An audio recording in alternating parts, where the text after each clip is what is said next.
Good morning, my name is Mike Turpey. I'm a Scottish Blue Badge tourist guide, and I'm taking 1 hour of permitted exercise during the lockdown time, during the COVID-19 situation. So I'm in Edinburgh here, I live in Stockbridge, and I'm just passing along Charlotte Square here, and shortly be coming to the official residence of the Scottish First Minister, Nicola Sturgeon, in this beautiful terrace here of what we call neoclassical style buildings. And you can see behind me on the right there is number 6, which is the official residence of the Scottish First Minister. Now, it's very astounding architecture designed by one of our leading architects, Robert Adam, of the late 18th century, heavily inspired by Roman and Greek architecture.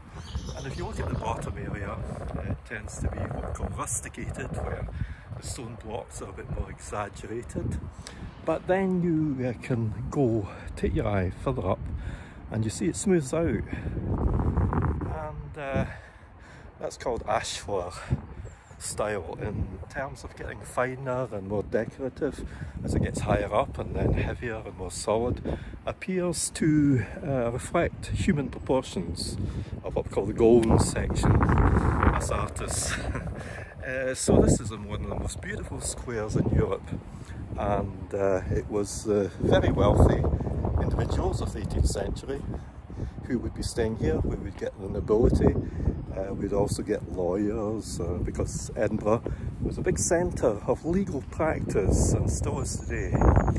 But in addition to that, you would be getting some very top medical people, because Edinburgh was a leading university in terms of medical science, medical investigation, and Joseph Lister, who we know for antiseptic surgery, he had a residence here also in Charlotte Square, as many of the other leading lights of that 19th century lived here. Today it's some of the most desirable properties, and if you look over here you can see the very sort of refined architecture and symmetrical balance building, where you've got pillars kind of mirroring pillars on the opposite sides, and other architectural features, which was very much in vogue, especially at the time of the 18th century, when this new town of Edinburgh was being designed in a gridiron system of architecture. Now, Charlotte Square, the name Charlotte, comes from the wife of King George III. They had really intended originally to call it George Square, but we had a George Square in Edinburgh anyway before that time, and there is another square on the opposite side of the new town. It's called St Andrew's Square. So the original intention was to have a square named after the patron saints of both Scotland and England.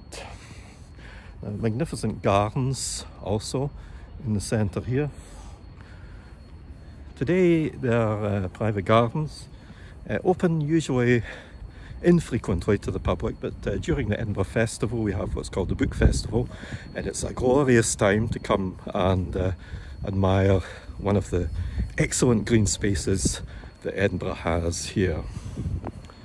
And in the centre is a statue, and that statue is to the husband of Queen Victoria, who had sadly passed on by the time the statue was unveiled, but Prince Albert on his horse in the centre, and it was very much popular with the Queen Victoria. So walk further down here. If you look closely, you can sometimes see mounting blocks, which were a raised area of paving for people on horseback or people from carriages to ascend the steps into these very fine large residences. Again, we've got this typical type of lamp design, which would originally have been gas lit in the early days of street lighting. So I'm just taking a walk around the square. Quite deserted today because of course the lockdown. Very quiet Edinburgh, but it gives a chance to admire some of the architecture. So I'm actually walking down where normally cars would be going, but almost it's like stepping back into history, because this would have been quite quiet in the 18th century with the carriages going around the square, which then was circular. It wasn't actually square to enable the free movement of horses and carriages. I'm gonna just show you some of the features of the gardens, which are private gardens once again for the occupants of Charlotte Square. And there's a very fine range of daffodils coming through just now, and you can see while we look at them just through the fence and further up, you'd be able to see a further view of the terrace, the Robert Adam terrace that we walked past earlier, where the home of the First Minister is, and of course in front of that is the statue of Prince Albert. Alright, so that winds up this very short virtual tour of sunny Edinburgh today in the spring, and I wish you all the very best, and hope to see you perhaps in Edinburgh or Scotland one of these days, and all the best for now. Bye. Thank you.